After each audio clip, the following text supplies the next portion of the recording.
The last scent of Russia he remembered was not the fragrance of expensive perfume or the chill of snow, but the smell of gunpowder and fear. 20 years later in New York, Georgy Konstantinovich used the very hands that had once trembled to wipe away the tears of his escape to sketch interior designs of breathtaking beauty. How did he use beauty to fill the dark abyss of his memories? From the frozen, corpse-ridden mines of the Urals to the polished marble floors of Fifth Avenue, Georgy's journey was a masterclass in survival. He didn't just design rooms. He designed a fortress against the past, using silk and light to hold back the encroaching shadows of a murdered dynasty. Yet, the roots of the life ending in that sterile room stretched far deeper than a mere date on a calendar. One must immerse oneself in the peculiar and twilight atmosphere of the empire that breathed life into him. The Russia of the early 20th century was a colossus standing on feet of clay, a land of overwhelming contradictions where the medieval and the modern collided with violent force. It was a world where telephone lines were being strung across vast birch forests that had not changed since the Middle Ages, where factories belched smoke over onion domes, and where a dynasty that had ruled for 300 years was sleepwalking toward an abyss it refused to see. It was within this gilded cage, in the very heart of the imperial capital of St. Petersburg, that the stage was set for the life of Prince Georgy Konstantinovich. He was not born into the main line of the Romanov family, the line of the czars, who bore the crushing weight of the crown and the political hatred that came with it. Georgy belonged to the Konstantinovichi, a cadet branch of the family that was famous not for its autocracy, but for its artistry. If the Tsar's court at the Winter Palace was a place of rigid protocol and military reviews, the court of the Konstantinovichi at the Marble Palace was a sanctuary of music, literature, and intellectual pursuit. The architect of this sanctuary and the single most important influence on the soul of the unborn prince was his father, Grand Duke Konstantin Konstantinovich. To the public, the Grand Duke was a towering figure of the establishment, a grandson of Tsar Nicholas I, the president of the Imperial Academy of Sciences, the chief of military schools, and a dedicated servant of the state. He was a tall, imposing man with a neatly trimmed beard and the melancholy eyes that seemed to be a genetic trait of the Romanovs. But in the private quiet of his study, surrounded by walls of leather-bound books and the scratching of a fountain pen, he was simply K.R. K.R. was the pen name under which the Grand Duke published his poetry, a secret identity that allowed him to escape the stifling expectations of his rank. He was a man of profound sensitivity, a translator who brought Hamlet into the Russian language, a playwright who corresponded with Tchaikovsky, and a musician who found more truth in a piano sonata than in a military parade. He was a man torn between the duty of his uniform and the passions of his heart, a conflict that he poured into verses that were read across Russia. This was the father who had shaped Georgy's world, not a tyrant, but a dreamer who had learned to wear the mask of a soldier. The Grand Duke had married a woman who provided the stability his artistic temperament required. Grand Duchess Elizaveta Mavrikievna, born a princess of Saxe-Altenburg, was the embodiment of German practicality and maternal warmth. She was not a mystic like the Tsarina Alexandra, nor was she a political schemer. She was a woman of the hearth, known within the family as Mavra.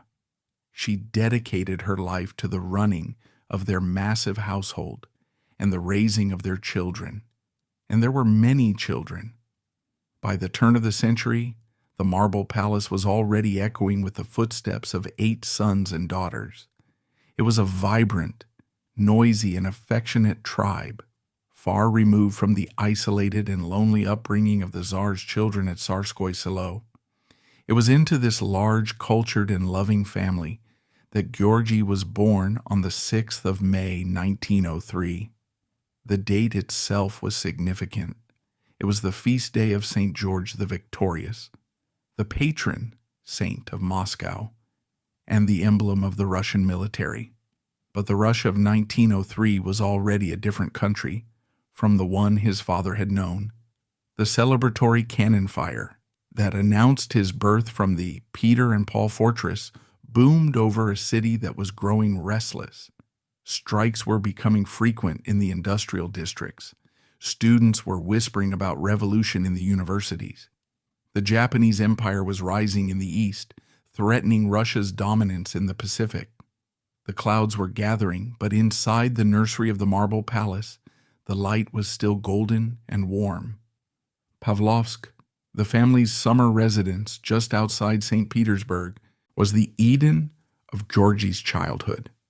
If the Marble Palace in the city was a fortress of pink granite and imposing grandeur, Pavlovsk was a dream of neoclassicism, set in an English-style park of endless green. It was here, amidst the linden trees and the winding river Slavyanka, that Georgy took his first steps. He was the baby of the family, the 9th child, arriving when his eldest brothers were already young men preparing for military service. This gap in age meant that Georgy occupied a special place in the family hierarchy. He was the cherished little one, observed and doted upon by a legion of older siblings. But he was not alone in the nursery. His sister, Princess Vera, born 3 years before him in 1906, became his other half. In the vast geography of a royal palace, where corridors stretched for hundreds of feet and ceilings soared into shadows, Georgy and Vera created their own private world. They were inseparable. They shared the same governesses, the same tutors, and the same secrets. They were the little ones, distinct from the big ones. The older brothers Ioan, Gavril, Konstantin, Oleg, and Igor, and the older sisters Tatiana and Natalia. This bond between Georgy and Vera was forged in the nursery, but it would be tempered like steel in the fires of revolution. It was a partnership that would last for the rest of their lives, a mutual survival pact that began over wooden toy soldiers and picture books. The atmosphere in which Georgy learned to speak and think was saturated with culture. Unlike other royal children, who were drilled incessantly in military strategy and dynastic history, Georgy was encouraged to draw, to listen, and to feel. His father, the Grand Duke, often gathered the children for evening readings. One can imagine the scene: the fire crackling in the porcelain stove, the heavy velvet curtains drawn against the Russian winter, and the deep, resonant voice of K.R.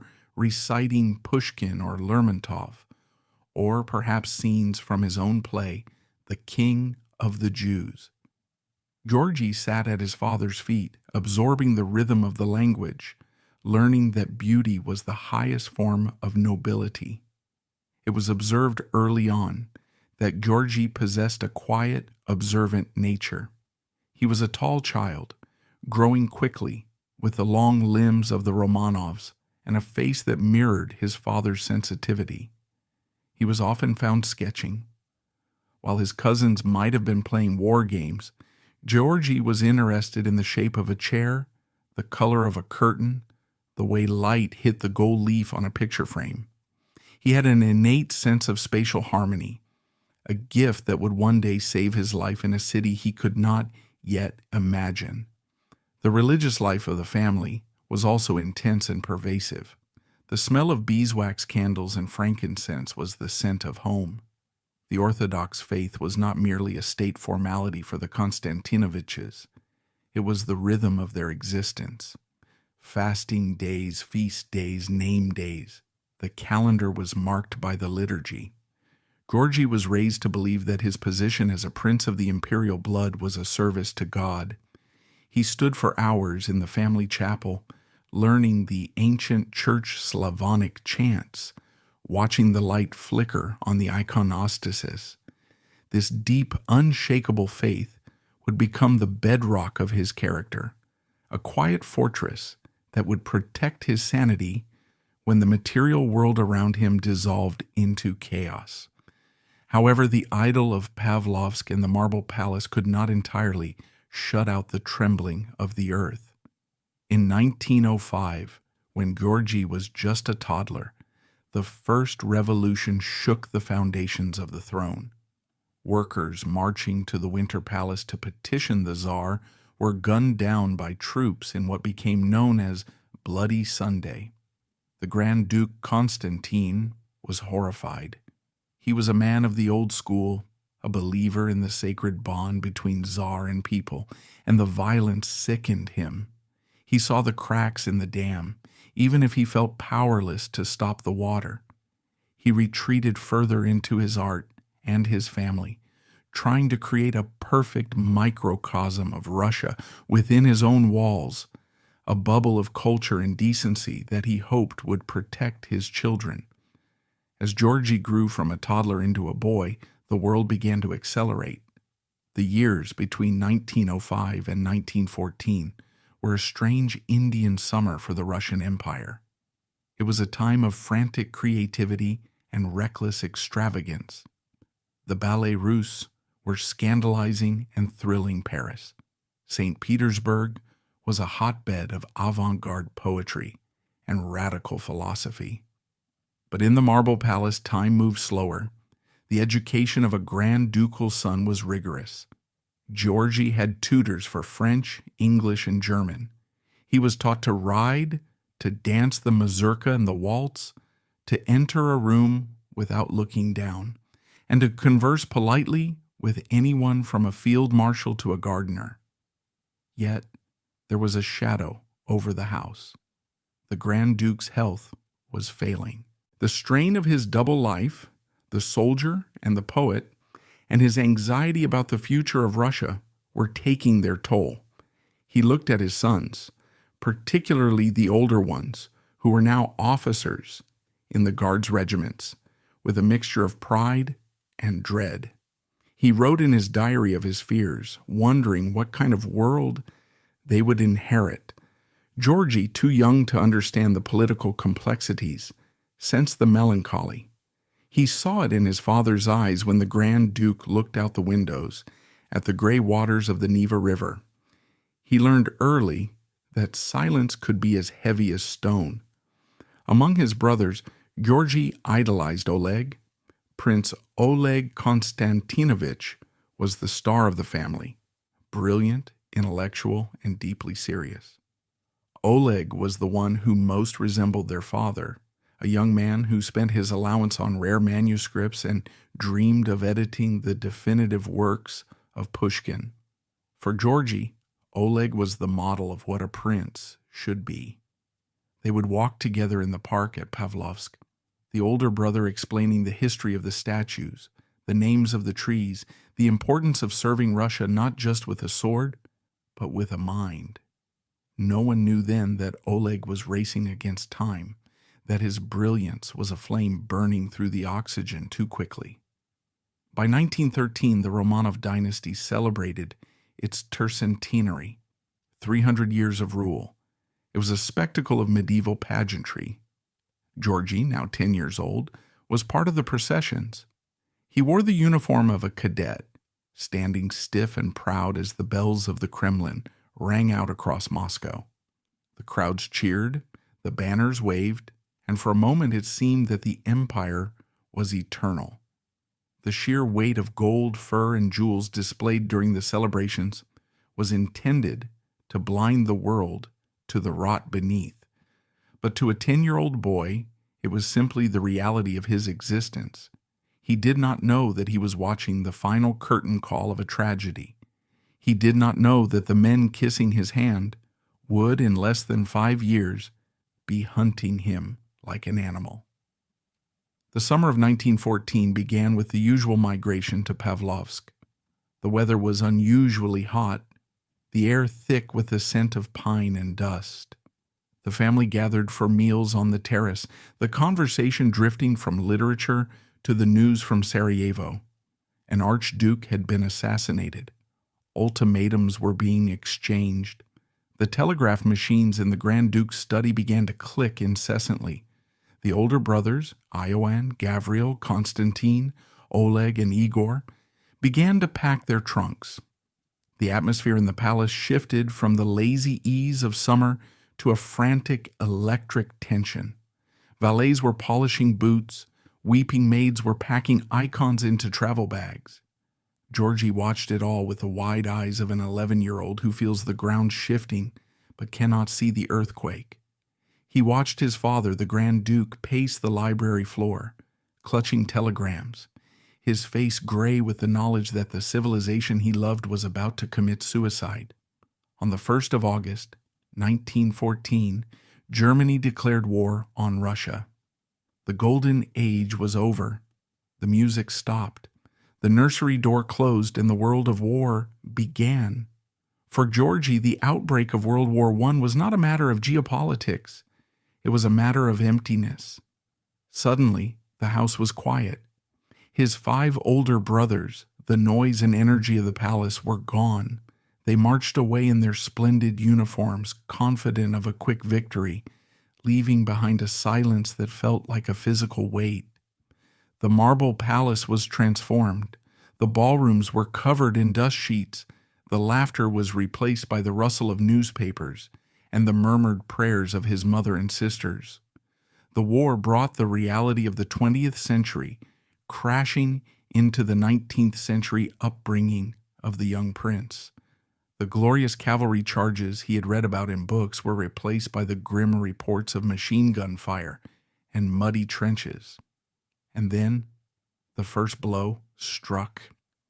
It was October 1914. A telegram arrived at the palace.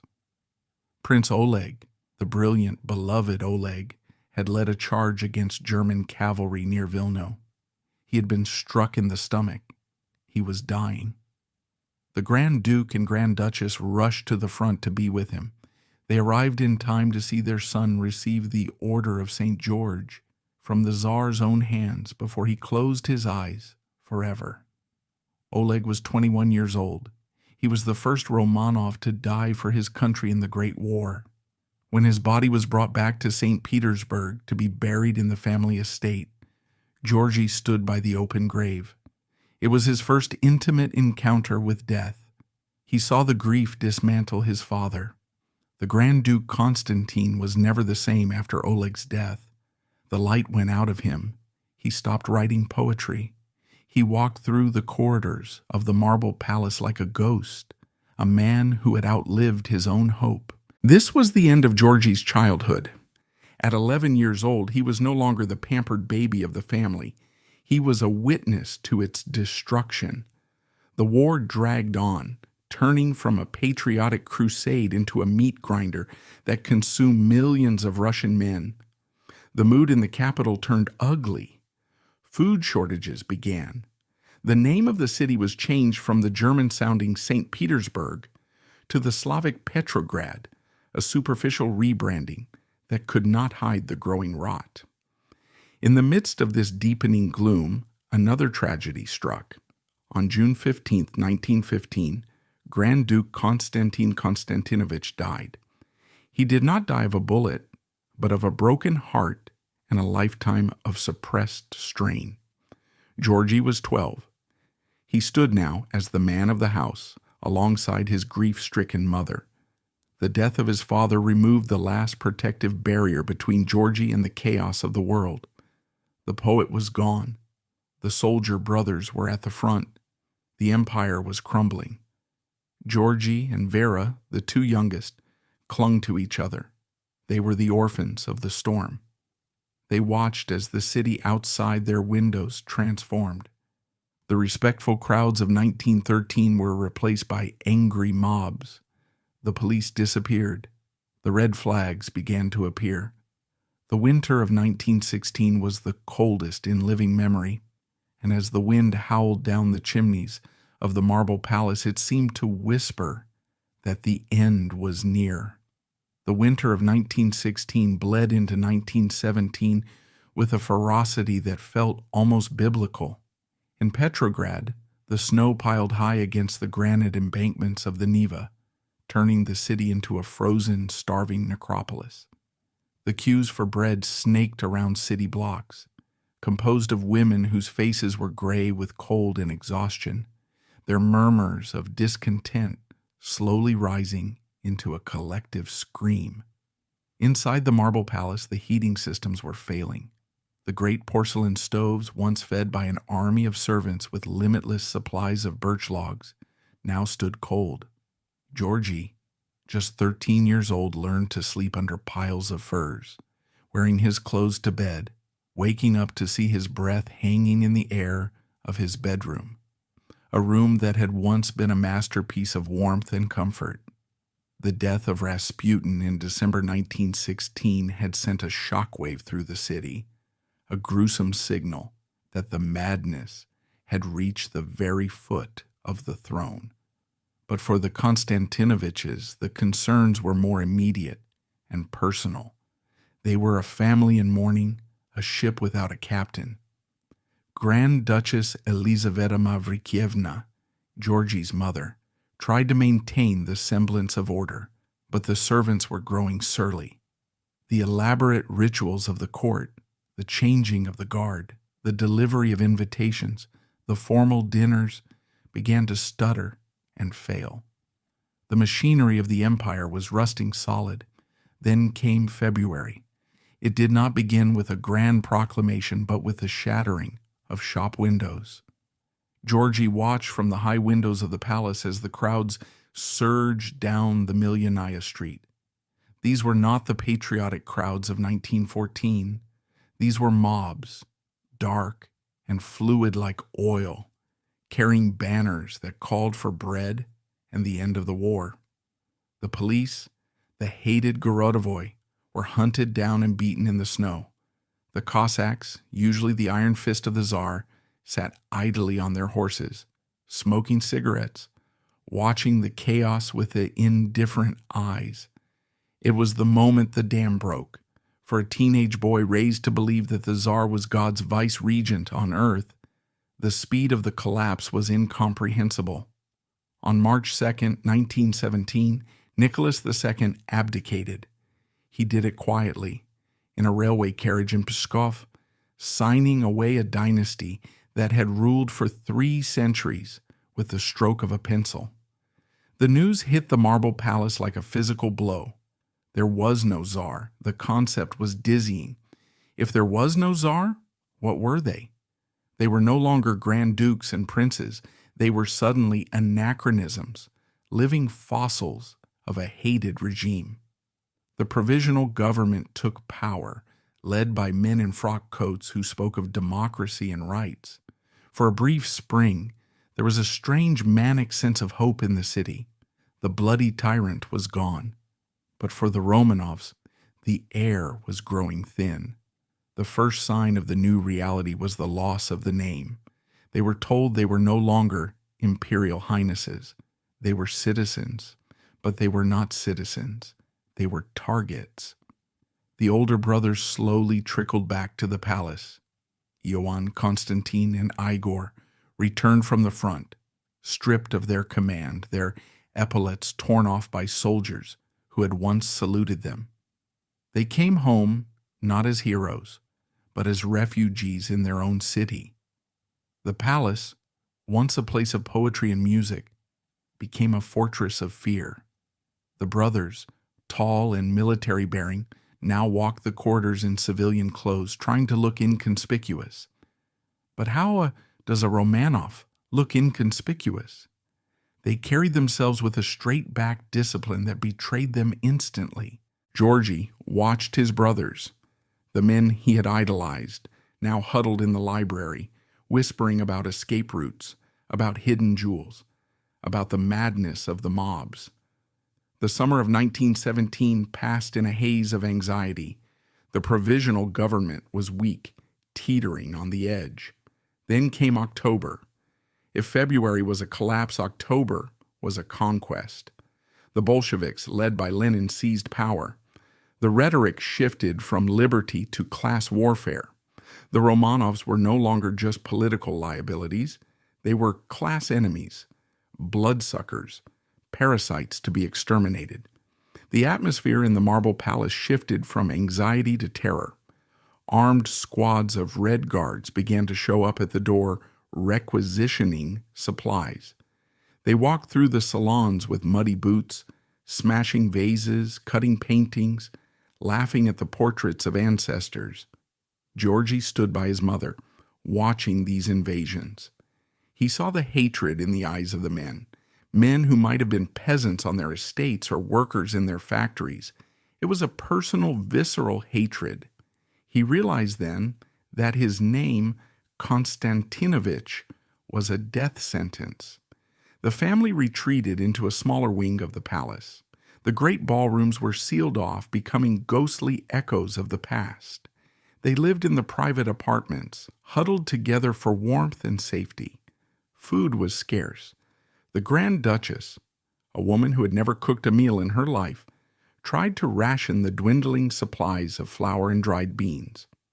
Georgy and Vera, the children, were tasked with small jobs, mending clothes, counting firewood.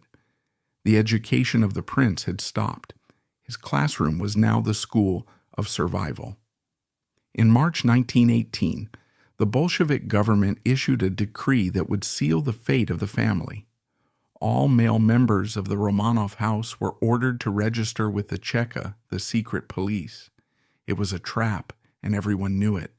But to refuse was to invite immediate execution. The day of the separation was the darkest day Georgy had yet endured.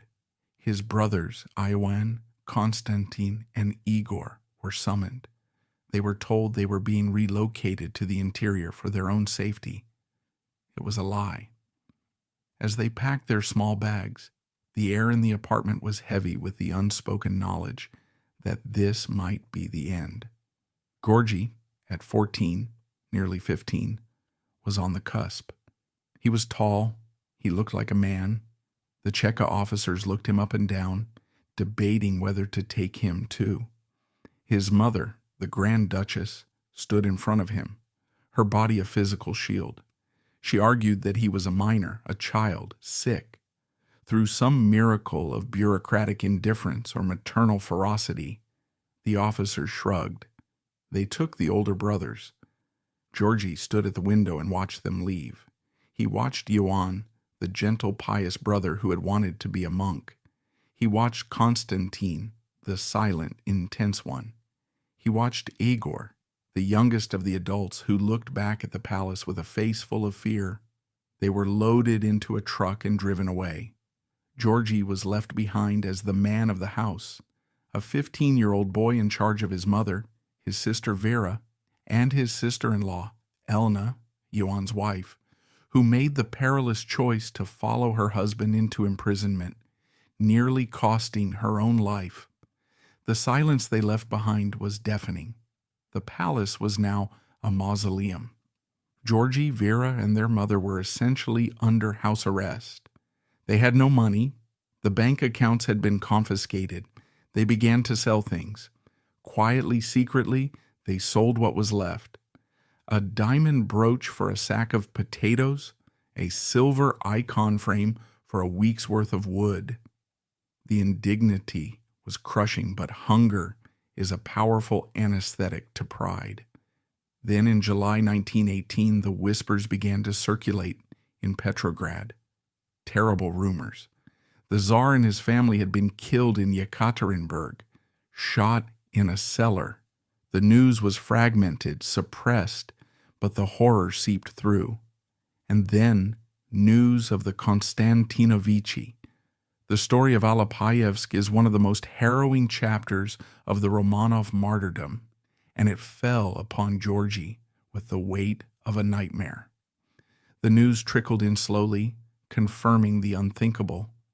On the night of July 18th, 1918, one day after the Tsar was murdered, Georgy's brothers Ioan, Konstantin, and Igor, along with Grand Duchess Elizabeth Feodorovna and a few others, were taken to an abandoned iron mine outside the town of Alapayevsk in the Urals. They were not shot. The Bolsheviks, wishing to save ammunition, beat them with rifle butts and threw them one by one down the mine shaft. It was 60 feet deep, but the fall did not kill them. The assassins, hearing that their victims were still alive at the bottom, threw hand grenades down the shaft. Even then, the singing did not stop. Local peasants reported hearing the sound of hymns rising from the bowels of the earth. "Save, O Lord, thy people," they sang as they died slowly of injuries and starvation in the freezing darkness of the earth. When the details of this atrocity reached the marble palace, it broke something fundamental in Georgy. He was 15 years old. He imagined his brothers, the brothers who had taught him to ride, who had laughed at the dinner table, who had marched off to war, lying broken in the dark, singing to God until their voices failed. The horror was absolute. It was not just death, it was a descent into hell. His mother, the Grand Duchess Elizaveta, collapsed. She became a ghost in her own life, moving mechanically, her eyes fixed on a distance no one else could see. Georgy and Vera were now the only reason she continued to breathe. The three of them were trapped in a city that was rapidly devolving into anarchy. The Red Terror was officially declared in September 1918. Hostages were being shot by the hundreds in the Peter and Paul Fortress just across the river. The sound of the execution squads could sometimes be heard over the water, a flat popping sound that echoed off the stone facades of the palaces. Every knock at the door, every heavy footstep in the corridor could be the Cheka coming to finish the job. They were living on borrowed time. The Bolsheviks had already murdered the Tsar, his children, his brother Michael, and the Konstantinovichi brothers. There was no logical reason to spare the youngest son. Georgy slept with his clothes on, a small bag packed by his bed. He ceased to be a child. His face, seen in photographs from this period, is gaunt, his eyes watchful and hard. He had learned the lesson of the revolution. Anyone can die at any time, for any reason. But the Konstantinoviches had one card left to play, a card that the main branch of the Romanovs did not possess. Grand Duchess Elizaveta Mavrikyevna was German by birth, but more importantly, she was a cousin of Queen Victoria of Sweden. The Swedish royal family was neutral, respected, and active. In Stockholm, Queen Victoria was frantic. She besieged the Bolshevik government with telegrams, demands, and pleas. She did not ask for the restoration of the monarchy. She asked only for the life of poor Elizaveta and her little ones. It became a diplomatic chess game. The Bolsheviks, still unsure of their hold on power and eager for some international legitimacy, or perhaps simply wanting to trade for something, hesitated. They held the widow and her 2 children as pawns. For weeks the negotiations dragged on. In the marble palace the waiting was agony. They did not know if the next group of soldiers would bring an exit visa or a firing squad. Finally, in October 1918, the miracle happened. The Swedish diplomatic mission secured permission for Grand Duchess Elizaveta Mavrikyevna, Prince Georgy, and Princess Vera to leave Russia. They were to be transported on a Swedish steamship, the Ångermanland, which was bringing Bolshevik prisoners of war back to Russia and would return with refugees. The departure was not a grand exit. It was a flight. They were allowed to take very little. No jewels, no gold, no documents of state. Just personal effects. Georgy packed a few sketches, a few photographs of his dead brothers, and a small icon. They left the marble palace on a gray, drizzly morning. The palace, their ancestral home, stood silent and ravaged, its windows like blind eyes staring out at the Neva. They did not look back. To look back was to acknowledge the enormity of the loss, and they needed all their strength just to put one foot in front of the other. The drive to the docks was a gauntlet of fear. The streets were patrolled by red guards who stopped cars at random, looking for counter-revolutionaries. Georgy sat in the car, clutching his sister's hand, his heart hammering against his ribs. He was tall for his age, easily mistaken for a man of military age. If a guard decided he looked like an officer, it would be over. But the car passed through the checkpoints. The Swedish flag on the fender was a fragile shield. They reached the docks. The Ångermanland sat in the harbor, a rust-streaked steamer that looked like the most beautiful vessel ever built. They walked up the gangplank. Georgy could feel the eyes of the Cheka agents on the dock, watching them, recording their departure. It felt like walking a tightrope over a pit of vipers. As the ship cast off, the engines rumbling to life, Georgy stood on the deck. Barely out of boyhood, yet aged by tragedy, he was leaving behind the graves of his father and grandmother. He was leaving behind the unburied bodies of Oleg, Ioan, Konstantin, and Igor. He was leaving behind the nursery, the parks of Pavlovsk, the white nights of St. Petersburg. He was leaving behind his identity. As the coastline of Russia receded into the gray Baltic mist, turning into a thin line and then vanishing altogether, Georgy Konstantinovich realized the terrible truth of his survival. He was alive, but he was a ghost. The world he belonged to had ceased to exist.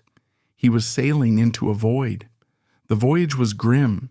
The ship was crowded with refugees, the air thick with seasickness and the smell of fear. The Baltic Sea in October was rough, the waves gray and unforgiving.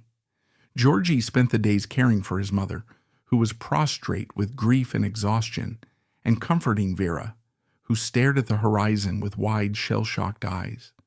They were free, but they were destitute. They were landing in a Europe that was itself shattered by 4 years of war.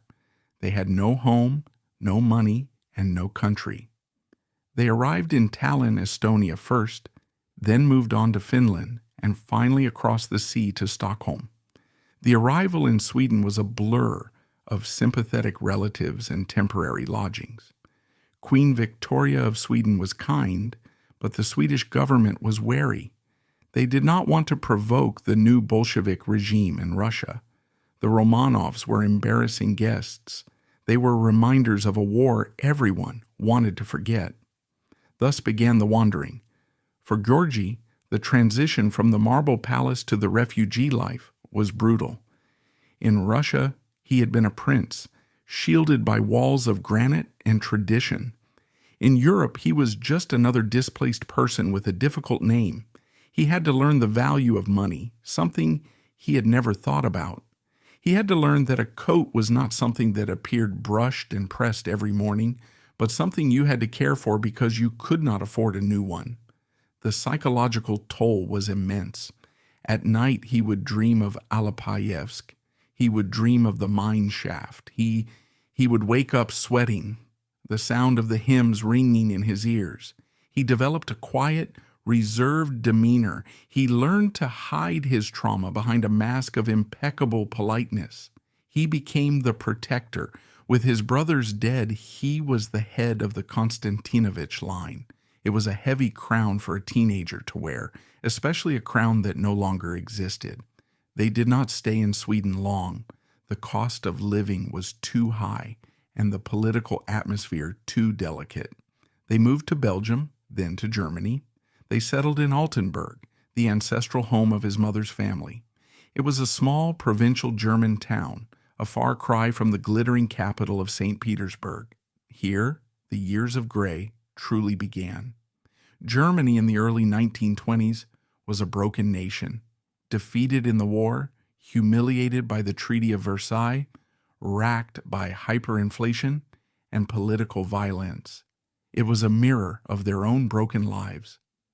Georgy watched as the German currency became worthless, people wheeling barrows of banknotes to buy a loaf of bread.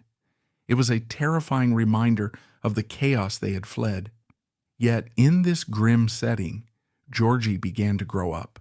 He was no longer a boy, he was a young man, stripped of his fortune but possessing a quiet, aristocratic bearing. He spoke Russian, French, German, and English fluently. He was educated, cultured, and utterly unemployable. What does a Russian Grand Duke do in a German republic? He could not join the army. He could not enter politics. He was a curiosity, a relic. But Georgy possessed something his brothers had not, a blank slate. He had not been an officer. He had not been a statesman. He was young enough to reinvent himself. While his mother spent her days reading old letters and weeping for the past, Georgy began to look at the world with a designer's eye. He saw the changing fashions. He saw the new art movements, Bauhaus, Art Deco, rising from the ruins of the old order. He realized that while the past was beautiful, it was dead, and he wanted to live. The castle in Altenburg was a heavy stone structure that seemed to pull the gray sky down upon itself. It was the ancestral seat of the Saxe-Altenburgs, Georgy's mother's family, and it offered a roof over their heads, but it could not offer warmth. The Germany of the 1920s was a wounded animal, licking the sores of the Great War, and the atmosphere inside the castle was one of hushed, suffocating gentility. For Georgy, now entering his 20s, life had become a series of endless, empty afternoons. The adrenaline of the escape from Bolshevik Russia had faded, replaced by the dull ache of displacement. He was a prince of the imperial blood, yet he walked the cobbled streets of a provincial German town in a coat that had been turned and mended, counting pfennigs for tobacco. This period, often glossed over in biographies as merely a gap between Russia and America, was the crucible that truly forged Georgy's character. It was here, in the years of gray, that he learned the most difficult lesson of exile, that survival is not a single act of heroism, but a daily grind of indignity. The Romanovs were accustomed to tragedy on a Shakespearean scale. Assassinations, wars, revolutions. They were not accustomed to the banality of poverty, and poverty in Weimar Germany was spectacular in its cruelty. As hyperinflation took hold in 1923, Georgy watched as the stable world of the European aristocracy evaporated. He saw money lose its meaning by the hour. A family heirloom sold in the morning might buy a week's groceries. By the evening, the cash from the sale might not buy a newspaper. Georgy observed this economic madness with the detached eye of an artist. He began to understand that the old rules, the rules of land, inheritance, and compound interest, were dead. He saw his relatives, the German princes and the Russian exiles, clinging to titles that no longer carried currency. They sat in drafty drawing rooms, drinking weak tea, speaking of when we return. They spoke of the Bolsheviks as a temporary illness, a fever that would break. They planned restorations and border crossings.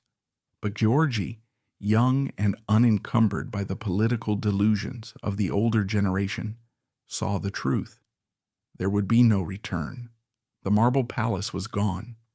The Russia they loved was now the Soviet Union, a fortress of steel and ideology that had no place for Konstantinovich. While his mother, Grand Duchess Elizaveta Mavrikyevna, retreated further into her memories, Georgy and his sister Vera began to look outward. They were a striking pair, often seen walking arm in arm through the parks of Leipzig and Altenburg. They were physically beautiful, tall, slender, with the dark, heavy-lidded eyes of their ancestors. But there was a sadness about them that kept people at a distance. Vera, 3 years older, was the fiercer of the two. She possessed a sharp tongue and a protective instinct that bordered on the feral. Georgy was the quiet one, the observer, the diplomat. He softened her edges. She sharpened his resolve.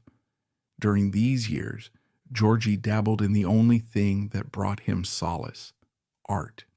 He sketched the interiors of the German castles, noting the heavy Gothic lines, the interplay of shadow and light. He began to read architectural journals. He realized that while he had no country, he had a sensibility.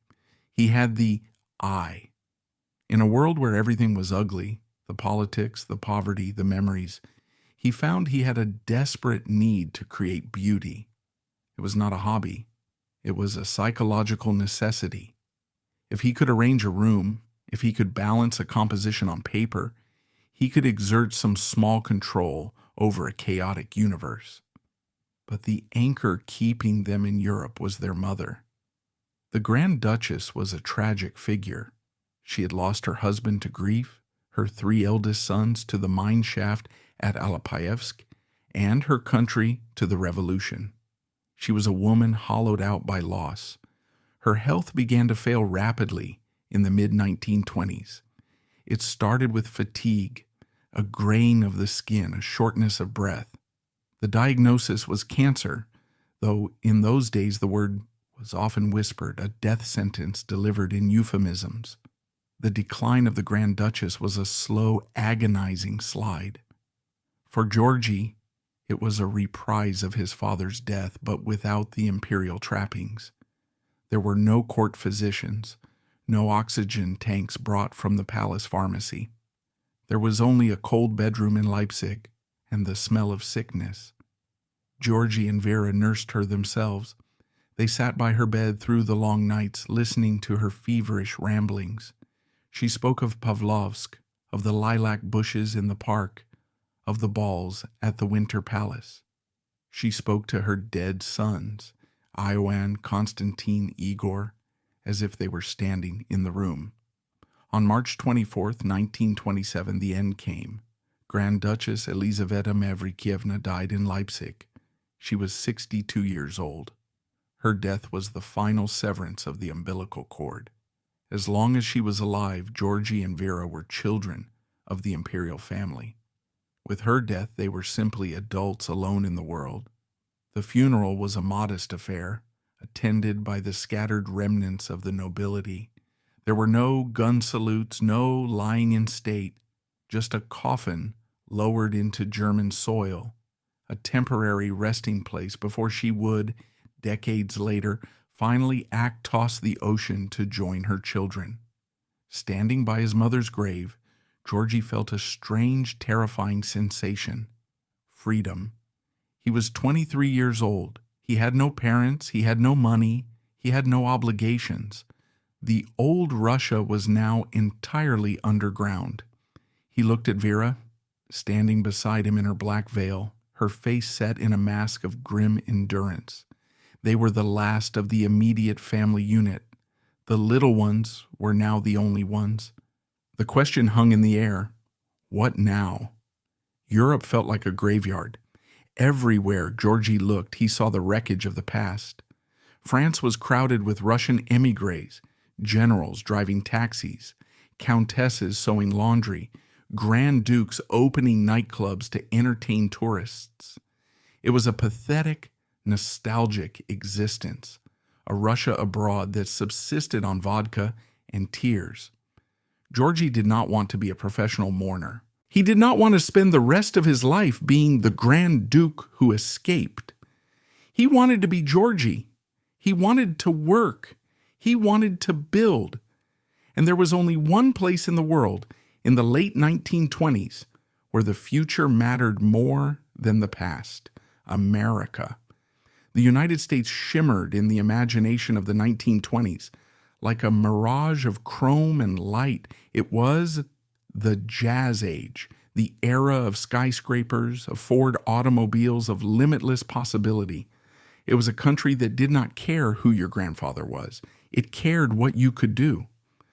To the European aristocracy, America was often viewed with disdain as vulgar and loud. But to Georgy, it looked like oxygen. It was a place without ghosts. The decision was made. They would go to New York. It was a gamble of terrified audacity. They spoke English. Their nursery education had ensured that, but they knew little of the American temper. They had few contacts. Save for a few distant cousins and the network of international high society that sometimes bridged the Atlantic. But the push factors were stronger than the pull. Germany was becoming increasingly unstable. The streets were filled with brown-shirted thugs. The rhetoric of nationalism was rising again. Georgy, with his acute sensitivity to danger, honed by the Bolshevik terror, smelled the smoke before the fire. He knew they had to leave. They scraped together the funds for the passage. It was not a royal procession. There were no suites on the Titanic. They traveled as ordinary passengers, holding Nansen passports, the identity documents issued by the League of Nations to stateless refugees. The documents stated their name and their lack of nationality. Status, stateless. It was a humiliation, but it was also a ticket out. In the autumn of 1928, Georgy and Vera boarded the liner that would take them across the Atlantic. The sea voyage was a purgatory between two lives. Georgy spent hours on the deck, staring at the gray expanse of the ocean. He was leaving behind the continent that had killed his family. He was carrying with him only a few suitcases. Inside were not jewels, those were long gone, but sketches, portfolios, drawings of rooms, of furniture, of drapery. He was bringing his talent. It was the only capital he had left. He thought of his cousin, the Grand Duke Dmitri Pavlovich, the man who had helped kill Rasputin. Dmitri was already in the West, moving between Paris and America, living the life of a playboy, selling his Romanov charm for champagne and lovers. Georgy resolved he would not be like Dmitri. He would not be a socialite. He would be a man of substance. He remembered his father, K.R., sitting at his desk working on his translations. Work. That was the key. Work was the only thing that could silence the screaming memories of Alapayevsk. As the ship approached New York, the fog lifted. The skyline of Manhattan rose out of the water like a range of man-made mountains. It was aggressive, vertical, and utterly indifferent to him. The Statue of Liberty stood in the harbor, but Georgy's eyes were fixed on the towers, the Woolworth Building, the rising skeletons of the skyscrapers. This was a city of steel and glass, not marble and gold. It was a city that demanded strength. Georgy tightened his grip on the railing. He adjusted his collar. He was Prince Georgy Konstantinovich of Russia, great-grandson of the Tsar. But as the ship docked and the gangplank lowered onto the American pier, amidst the shouting of stevedores and the honking of cars, he stepped ashore simply as George. The prince was dead. The designer was about to be born. The noise of New York hit him like a physical blow. The shouting, the sirens, the sheer velocity of the people on the streets. In Altenburg, time had stood still. In New York, time was money. He and Vera found a small hotel, their funds dwindling rapidly. The first few weeks were a shock. There were no servants to unpack. There were no invitations waiting on a silver tray. They were anonymous. For the first time in his life, Georgy walked down a street where no one knew his name and no one cared. It was terrifying. It was exhilarating. He began to walk the city. He walked down Fifth Avenue looking at the shop windows. He saw the luxury, the elegance of the department stores. He stopped in front of Saks Fifth Avenue. He looked at the displays, the furniture, the silks, the modern arrangements. He studied them with a critical eye. He saw what the Americans were buying. They wanted European sophistication, but they wanted it with American comfort. They wanted the look of a palace, but the convenience of a penthouse. Georgy smiled. He understood this language. He knew exactly what they wanted because he had lived it. He knew the precise drape of a velvet curtain. He knew how light should fall on a crystal chandelier. He knew the difference between ostentation and taste. He realized, standing there on the pavement of Fifth Avenue, that his past was not just a burden, it was a commodity. He could sell the dream of the Romanovs. He could package the aesthetic of the marble palace and sell it to the wives of Wall Street bankers. But he would not do it as a gimmick. He would do it as a professional. He returned to the hotel room where Vera was waiting, anxious and pale. She looked at him, expecting bad news, expecting the defeat that had dogged them across Europe. But Georgy looked different. His shoulders were straighter. The haunted look in his eyes was replaced by a glimmer of purpose. "We are going to stay," he told her, "and we are going to work." The reinvention of Georgy Romanov had begun, but the city of New York was a harsh mistress, and she did not give her favors easily. He would have to fight for his place in this concrete jungle, and he would have to do it while the shadows of the past continued to lengthen, threatening to pull him back into the dark. The arrival of Prince Georgy and Princess Vera in New York coincided with the final frantic crescendo of the Roaring Twenties, a period of excess that must have seemed almost hallucinated to eyes accustomed to the gray austerity of post-war Germany. But almost as soon as they set foot on Manhattan bedrock, the music stopped. The stock market crash of 1929 shattered the American dream, just as the Romanovs were attempting to buy into it. Overnight, the fortunes of the Vanderbilts and the Astors, the very people Georgy hoped to count as clients, were shaken. Suicide jumpers appeared in the headlines. Bread lines formed around the corners of the avenues.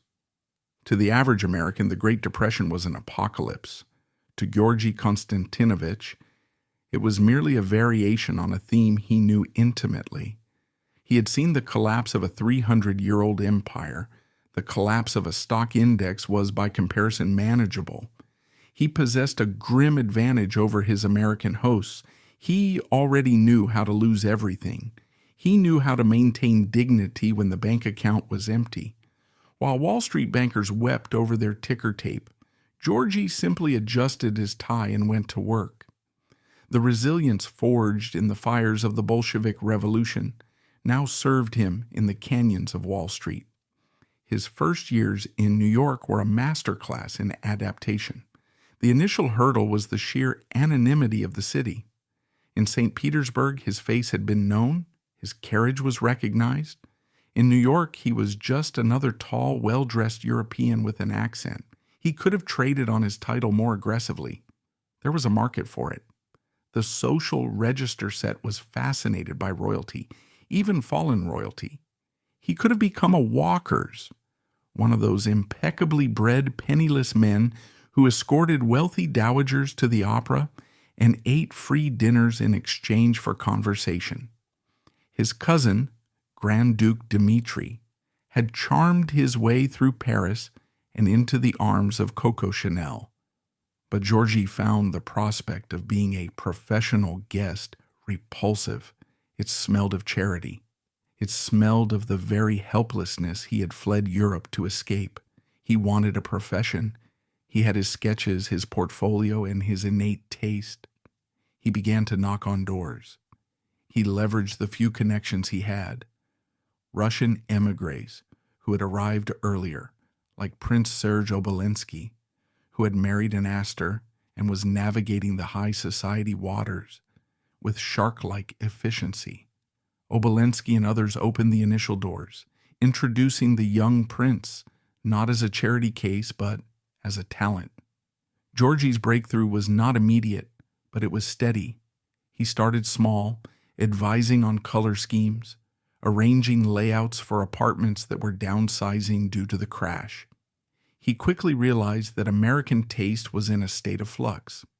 The heavy, dark Victorian clutter was out. The crisp, geometric lines of modernism were in. But Americans were also sentimental. They craved a touch of history, a whisper of romance. Georgy realized he could offer a unique synthesis. He could blend the clean functionality of American design with the regal, melancholic elegance of the Imperial Russian aesthetic. He could place a modern chrome lamp next to a heavy velvet drape and make it look not like a mistake, but like a statement. His reputation grew in the hushed whispers of the Upper East Side. "There is a young Russian," the hostesses would say, "a real prince. He has the most marvelous eye." The novelty of his title got him into the room, but it was his competence that kept him there. He was punctual. He was polite. He did not throw tantrums. He treated a fabric swatch with the same seriousness his father had treated a military dispatch. Then came the defining moment of his American life, the contract with Saks Fifth Avenue. Saks was not just a store, it was a cathedral of consumption, a landmark of luxury on Fifth Avenue that defined the aspirations of the American upper middle class. To be hired by Saks was a validation that Georgy was no longer an outsider. He was given a position in the interior decorating department, a role that was part designer, part ambassador. The store knew exactly what they were buying. They weren't just hiring a decorator, they were hiring the Romanov mystique. Advertisements began to appear, discreet but potent, mentioning Prince George of Russia and his availability for consultation. For Georgy, walking through the employee entrance of Saks Fifth Avenue every morning was a ritual of profound transformation. He would hang up his coat, roll up his sleeves, and sit at a drafting table. He had a boss. He had a paycheck. He had a social security number. For the first time since the revolution, he had an identity that was not defined by what he had lost, but by what he was doing. He was earning his bread. There is a specific quiet pride in earning money when you have been raised to believe that money is something that simply exists like air. The dollars in his pocket were real in a way the imperial jewels never were. His colleagues at the store were initially wary. How does one speak to a man whose family ruled 1/6 of the earth? Does one bow? Does one call him "Your Highness" by the water cooler? Georgy dismantled these barriers with a soft-spoken humility. He insisted on being efficient, on pulling his weight. He learned the American vernacular. He learned about deadlines and margins. He became popular not because of who he was, but because he was kind. He had a gentle, self-deprecating sense of humor, often making light of his own exiled status to put others at ease. He understood that his title was a heavy coat. Sometimes it kept him warm, but often it made others uncomfortable, so he wore it lightly. By the mid-1930s, Georgy had established himself as a fixture of the New York design world. His style was distinct. He favored rich textures, silks, brocades, velvets, that recalled the tactile luxury of the marble palace, but he used them with restraint. He liked deep, cool colors, imperial blues, grays, and creams. He designed furniture that was elegant but sturdy, pieces that were meant to be used, not just admired. He understood that New Yorkers lived fast, stressful lives, and he wanted to create interiors that were sanctuaries of calm. In a way, he was designing the safe haven he himself had never truly found. Every living room he sketched was a subconscious attempt to recreate the womb-like security of the pre-war nursery. While Georgy worked, Vera kept the home. They shared a spacious, light-filled apartment on the Upper East Side. It was a peculiar household, suspended between two worlds. Outside the windows, the steel canyons of Manhattan roared with traffic. Inside, the air smelled of tea and beeswax. Vera, who had never quite made the same psychological leap into America that Georgy had, turned the apartment into a shrine to their lost life. Icons hung in the corners, illuminated by small oil lamps. Photographs of the Tsar, of their parents, of the murdered brothers, stood on every surface in silver frames.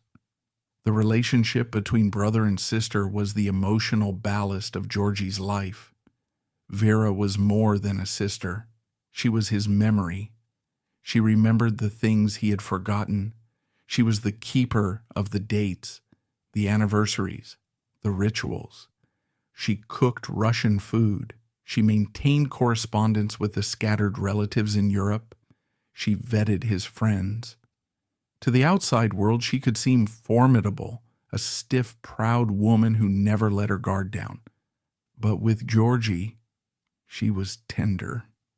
They spoke a mixture of Russian, English, and French, a private language of exile. They were the children still, huddled together against the cold, even if the cold was now just the air conditioning of a New York summer. Georgy's social life in the 1930s was glittering, yet he moved through it with a certain detachment. He was a highly eligible bachelor. He was 30 years old, tall, handsome, with a tragic past and a successful career. The mothers of debutantes circled him like sharks. Invitations flooded the apartment. Balls at the Waldorf Astoria, weekends in Newport, dinner parties on Park Avenue. He accepted many of them. He understood that in his business, visibility was currency. He had to be seen. He looked the part perfectly. In a tuxedo with his dark hair slicked back and a cigarette in his hand, he was the image of the sophisticated European aristocrat. He danced the foxtrot and the waltz with effortless grace. He could converse about jazz, about the new films from Hollywood, about the politics of Roosevelt. But those who looked closely saw a barrier. He was friendly, but not intimate. He was charming, but elusive. He would dance, he would smile, he would kiss hands, but he never gave himself away. There were whispers of romance, of course. Gossip columnists like Walter Winchell would occasionally drop his name in connection with an heiress or a socialite, but nothing ever stuck. Georgy remained single. Perhaps it was because no American girl, no matter how wealthy or beautiful, could truly understand the weight he carried. How could he explain to a girl from Connecticut what it sounded like when the grenades exploded in the mine shaft? How could he explain the smell of burning portraits? The trauma was a wall that few could climb. Or perhaps it was simply that he and Vera were a closed loop, a self-contained unit that had no room for a third party. They had saved each other. Perhaps they felt that letting anyone else in would threaten the fragile equilibrium they had built. Despite the underlying melancholy, there were moments of genuine happiness. Georgy loved the cinema. He loved the escapism of the movies, the way the screen could swallow you whole for 2 hours. He loved the speed of American cars. He bought a car and would drive out to the countryside on weekends, feeling the wind in his face, enjoying the simple mechanical freedom of movement that had been denied to him for so long. He discovered the beauty of the Hudson Valley, which, with its birch trees and rolling hills, looked heartbreakingly like the Russian countryside near St. Petersburg. He also found a community. The Russian exile community in New York was large and vibrant.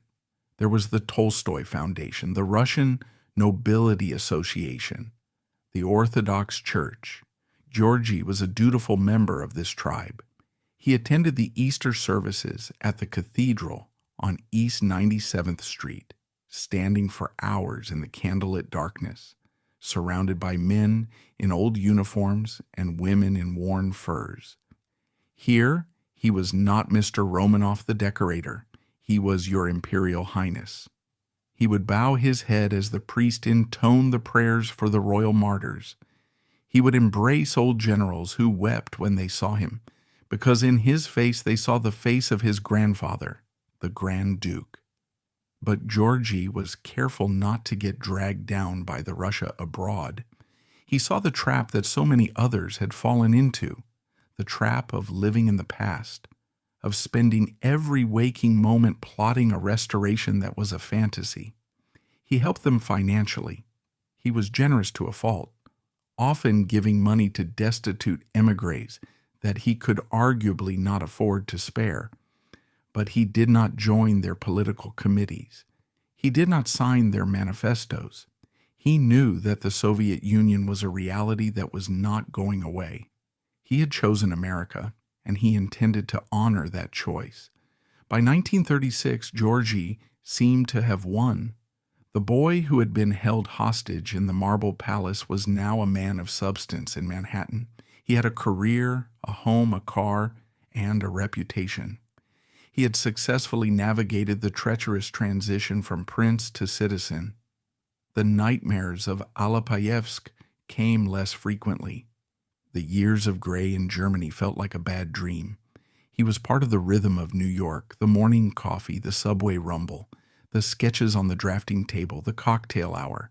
He began to expand his horizons. He took commissions outside of the city. He traveled to Palm Beach and Hollywood, bringing his signature style to the estates of the new American aristocracy. He was photographed for Town and Country, looking out over a terrace he had designed, a look of quiet satisfaction on his face.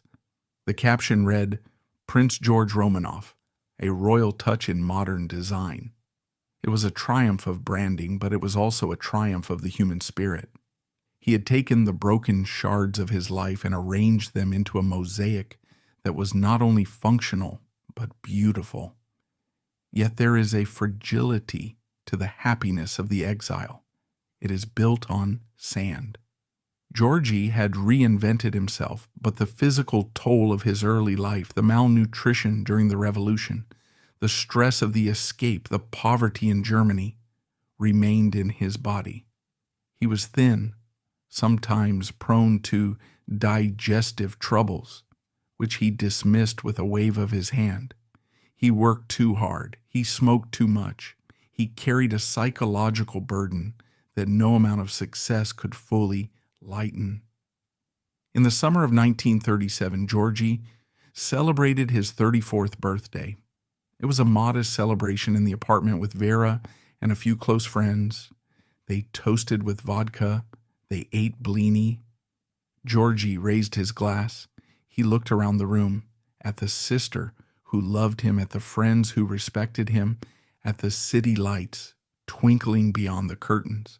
He must have felt that he had finally arrived. He must have felt that the worst was over. He was young.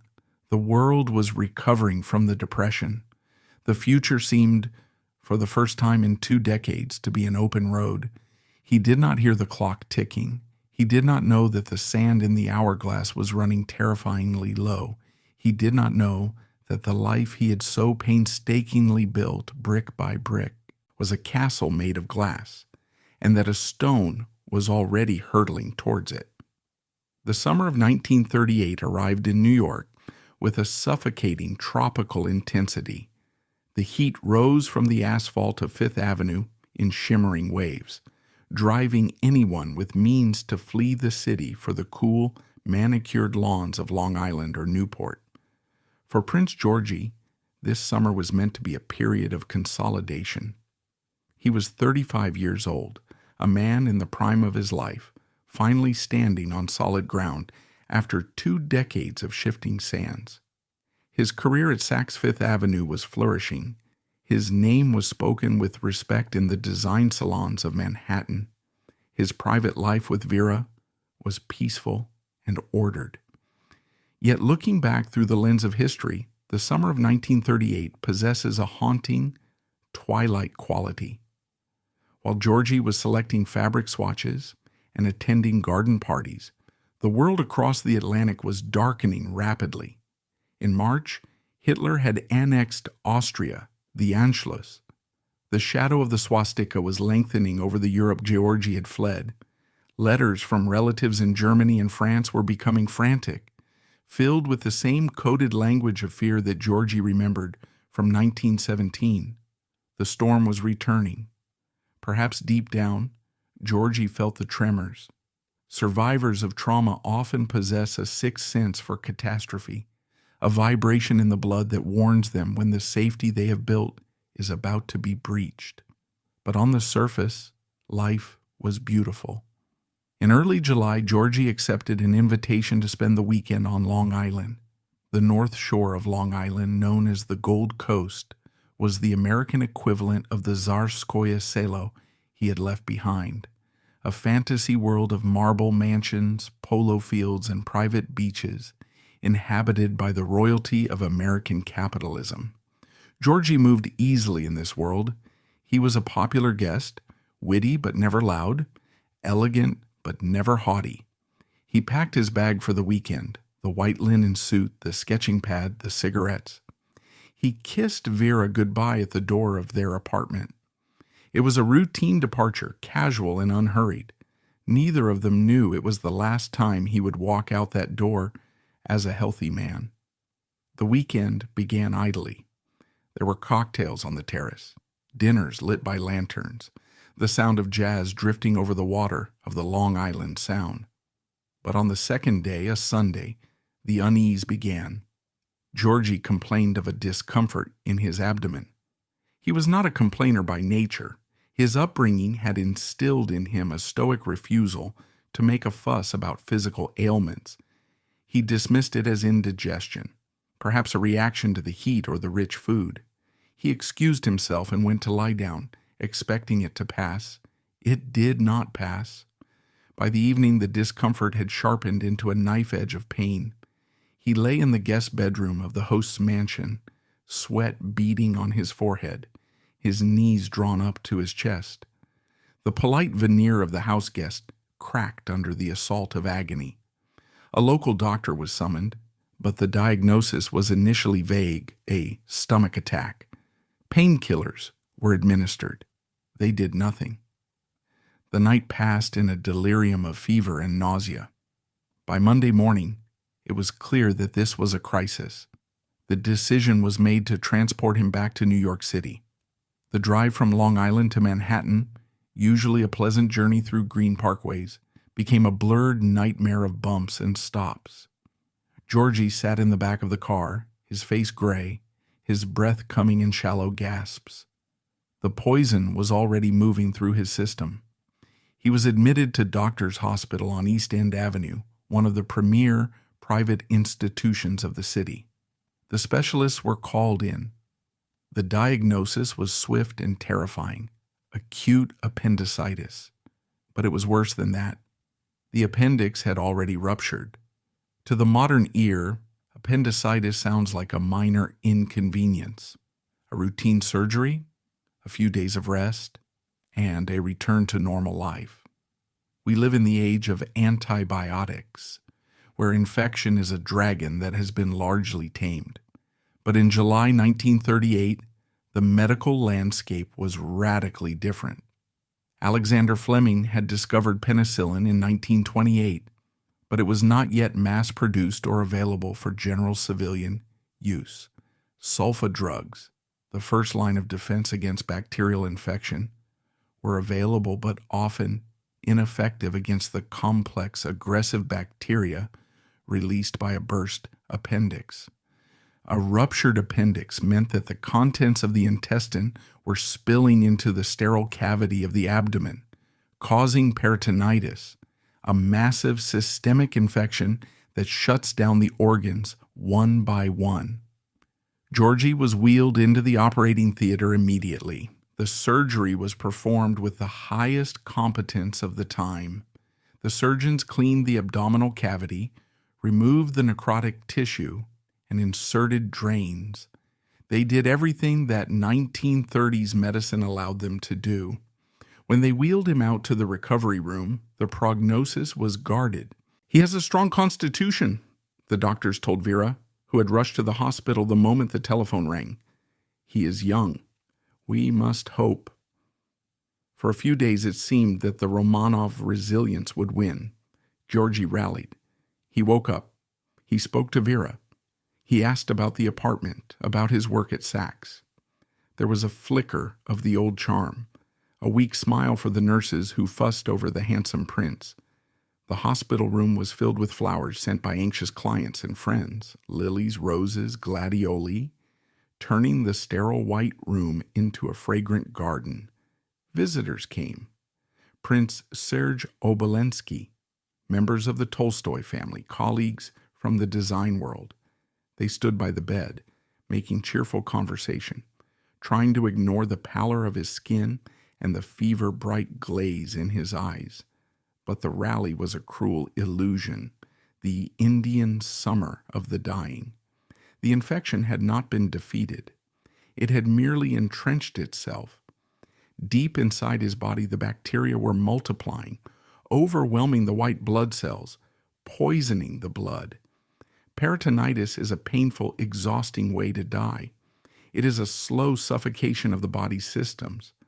The fever returned, higher this time. The pain returned, requiring heavier doses of morphine. Georgy began to drift away. The atmosphere in the hospital room shifted from hopeful activity to a vigil. Vera moved into the room. She refused to leave. She slept in a chair by his bed, eating only when forced to by the nurses. She became the gatekeeper, the anchor. She held his hand for hours, feeling the heat of the fever burning through his skin. In the silence of the night, while the city of New York slept, the two children of the Marble Palace were alone again, just as they had been in the darkened rooms of Petrograd during the Revolution. Vera spoke to him in Russian. She spoke of the things that only they understood.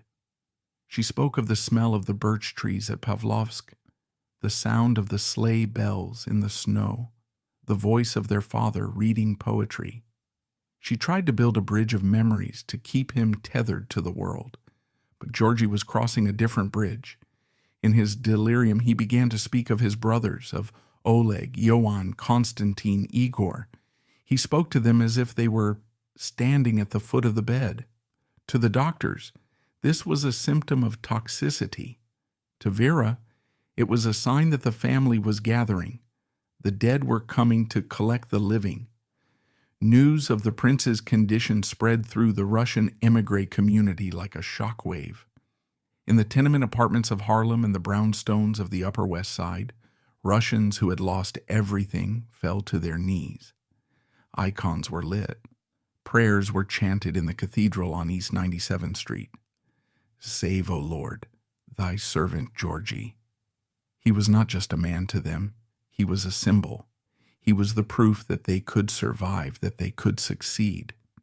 If he died, it would feel like the revolution had finally claimed its last victim, 20 years late and thousands of miles away.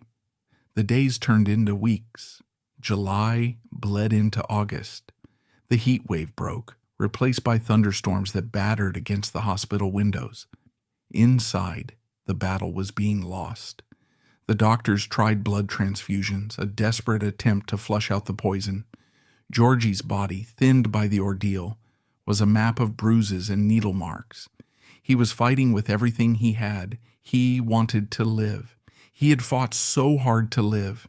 He had walked across the ice of the Gulf of Finland. He had endured the humiliation of German poverty. He had conquered New York.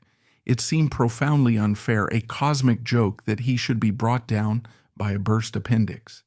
By late October, the end was inevitable. The struggle lasted for months. It was a slow attrition. Georgy would improve, sit up, eat a little, and then the fever would spike again. Abscesses formed and had to be drained. It was a torture of hope and despair. Georgy wasted away. The handsome, athletic man who had graced the pages of Vogue became a skeletal figure, but his dignity remained intact. Even in his pain, he thanked the nurses. He apologized to Vera for the trouble. He remained a prince to the end. In the first week of November, the final collapse came. His kidneys began to fail. His heart, tired from months of fighting the infection, began to flutter. The doctors took Vera aside and spoke the words she had been dreading. "There is nothing more we can do." The priest was summoned. Archpriest Joseph Zvonchik of the Russian Orthodox Cathedral arrived with the Holy Mysteries. He put on his stole. The room smelled of antiseptic and myrrh. Georgy was conscious, though weak. He confessed his sins. What sins could a man have who had lived such a life of duty and kindness? He received the Holy Communion. He was anointed with oil. Vera knelt by the bed. She did not cry. Romanovs do not cry in public, even when the public is just a priest and a nurse. She held his hand. She looked into his face. trying to memorize every line, every shadow. "Georgy," she whispered. He looked at her. His eyes, deep and dark, were clear for a moment. He squeezed her hand. He knew he was leaving her alone in the foreign land. He knew the partnership of Georgy and Vera was ending. Outside, the November wind stripped the last leaves from the trees in Central Park. The city was gearing up for winter. People were rushing to work, worrying about the news from Germany, worrying about Christmas shopping. The world was turning indifferent and loud. But in that hospital room, the world shrank to the size of a single breath. The breathing became shallower. The pauses between breaths became longer. Vera counted them. 1, 2, 3, and then silence. It was November 7th, 1938, 21 years to the day since the Bolsheviks stormed the Winter Palace. The revolution had taken his past. Now, on its anniversary, it seemed to claim his future. Prince Georgy Konstantinovich was dead at the age of 35. Vera stood up. She leaned over and kissed his forehead. It was already cooling. She reached out and gently closed his eyes, the eyes that had seen the splendor of the empire and the skyline of New York. She straightened her back. She was the last one now. She was the keeper of the memory. The prince was dead. The long exile was over for him.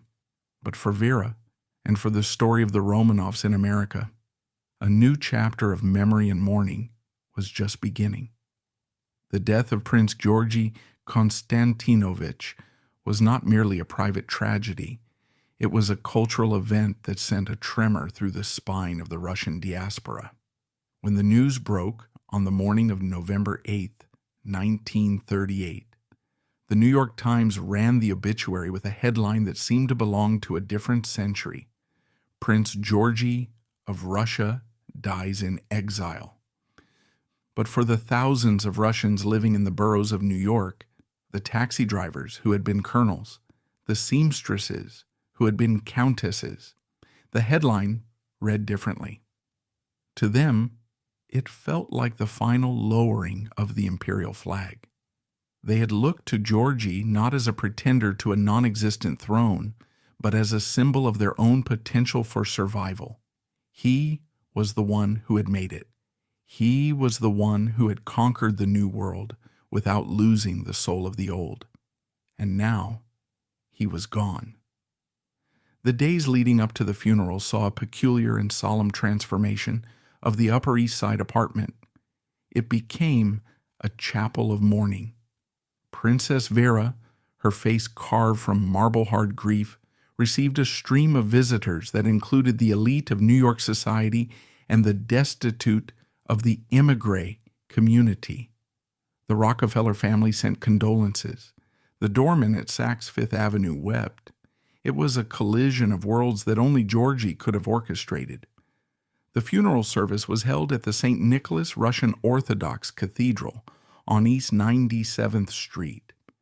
It is a building that stands today as a fortress of tradition in a changing city, but in 1938 it was the beating heart of Russia abroad. On the day of the funeral, the street outside was jammed with black Packards and Cadillacs. The NYPD had to cordon off the block. A crowd of thousands gathered on the pavement, men taking off their fedoras, women crossing themselves, many openly weeping. Inside, the atmosphere was thick with the smoke of frankincense and the heat of 1,000 candles. The cathedral was packed to standing room only. The coffin lay in the center of the nave, draped in the imperial standard, the black double-headed eagle on a field of gold, a flag that had been banned in Russia for 20 years. Standing guard around the coffin were men in the uniforms of the Imperial Guard, aging warriors who had pulled their moth-eaten tunics out of trunks to stand watch over their prince one last time. The service was a solemn requiem, a panikaida, sung by the cathedral choir. The music of the Orthodox funeral is not a dirge of despair. It is a majestic, sorrowful affirmation of eternal life. The deep bass voices of the deacons reverberated off the painted icons, shaking the chests of those in the pews. Vechnaya Pamyat, eternal memory. The chant rose and fell like the tides of the ocean Georgy had crossed to find this shore. Princess Vera stood at the head of the coffin. She stood alone. She did not lean on anyone. She was 32 years old, but in that flickering light she looked ageless, a figure from a Greek tragedy. She was the last of her line in this room. The weight of the Romanov dynasty, with all its glory and all its blood, now rested entirely on her slim shoulders. She looked at the face of her brother, peaceful now in death, his hands crossed over his chest, holding a small icon and a white wax cross. He looked like a crusader king sleeping on a tomb, not a modern interior designer who had died of a burst appendix. When the service ended, the coffin was carried out into the gray November light of New York. The contrast was jarring. The ancient chants faded into the roar of city traffic. The procession of cars began the long drive north, out of the city, across the George Washington Bridge, to the rolling hills of Rockland County. Their destination was Nanuet, specifically the Novodevievo Convent and Cemetery. At the time, Novodevievo was a relatively new establishment, a piece of farmland purchased by Father Adrian Rimsky-Korsakov to create a spiritual home for the exiles. It was destined to become the largest Russian Orthodox cemetery outside of Russia, a little Russia where the generals, the artists, and the princes of the fallen empire would find their final rest. Georgy was one of the first grand figures to be buried there. The ground was hard, the air biting cold. The trees were bare skeletons against a slate-gray sky. As the coffin was lowered into the American earth, a handful of soil was thrown in, soil that had been brought from Russia years before, kept in a pouch for just this moment. Dust to dust, Russian dust to American dust. A simple white cross was placed at the head of the grave. It did not list his titles. It did not say His Imperial Highness. It simply read, Georgy Konstantinovich Romanov, 1903 to 1938. The mourners slowly dispersed, driving back to the city, back to their jobs, back to their lives. But for Vera, the departure was not an end. It was the beginning of a long, silent vigil. She returned to the apartment on the Upper East Side, now deafeningly quiet. The drafting table was empty. The sketches were still there, unfinished ideas for rooms that would never be built. The aftermath of Georgy's death was a slow fading of the light. Without him, the dynamic energy of the Romanov reinvention dissipated. Vera did not have his charm or his ambition. She had only her duty. She spent the next 63 years, a lifetime in itself, guarding his memory. She never married. She never truly assimilated. She became a living relic, a woman who existed in the 20th century, but whose spirit remained anchored in 1914. She carefully preserved his archives. Every letter, every sketch, every photograph was cataloged and stored. She kept his design portfolio, the tangible proof of his talent. Occasionally, his pieces would surface at auction. A chair he designed for a Long Island estate, a lamp he created for Saks. They were bought by collectors who admired the lines, often unaware of the royal hand that had drawn them. The world moved on. The Second World War erupted, consuming Europe once again. The Cold War turned the Soviet Union into a superpower. Men walked on the moon. The internet was invented. And through it all, in a quiet corner of New York, and later in a modest house near the cemetery in Nanuet, Princess Vera kept the candle burning. She died in 2001 at the age of 94, spanning almost the entire violent century. She was buried next to Georgy at Novodevievo. Finally, after 6 decades of separation, the two children of the marble palace were reunited under the birch trees. Today, if you walk through the rows of crosses at Novo di Vivo, you will find their graves. They are not ostentatious. There are no marble mausoleums, no golden domes. They lie among their people, the Cossacks, the nurses, the poets. But there is a special stillness around Georgy's grave. It is a place of pilgrimage for those who know the story, a place to ponder the mystery of a life that burned so brightly and so briefly. The legacy of Prince Georgy Konstantinovich is not found in the history books that chronicle the fall of the Tsars.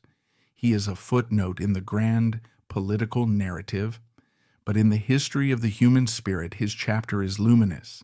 He represents the triumph of dignity over despair. He proved that a man can lose his country, his crown, and his fortune, but he cannot lose his talent unless he chooses to surrender it. He was the Romanov who refused to be a victim. He refused to be defined by the cellar in Yekaterinburg or the mine shaft in Alapayevsk. He defined himself by the work of his hands and the kindness of his heart. He took the aesthetic heritage of Imperial Russia, the eye for beauty, the sense of proportion, the love of excellence, and he translated it into a language that democratic America could understand. He built bridges with fabric and wood, connecting a lost past to a vibrant future. In the end, his life was like one of his designs, elegant, balanced, but with a touch of melancholy that gave it depth. He was the prince who became a worker. He was the exile who found a home. And though he was taken from the stage just as the curtain was rising on his greatest act, he left behind a lesson that resonates far beyond the salons of 1930s New York. He showed us that while we cannot control the forces of history that sweep over us, we can control how we arrange the room in which we live. We can choose to live in the wreckage, or we can pick up a pencil and design something new. Georgy Konstantinovich chose to design, and in that choice he found a nobility that no revolution could ever take away.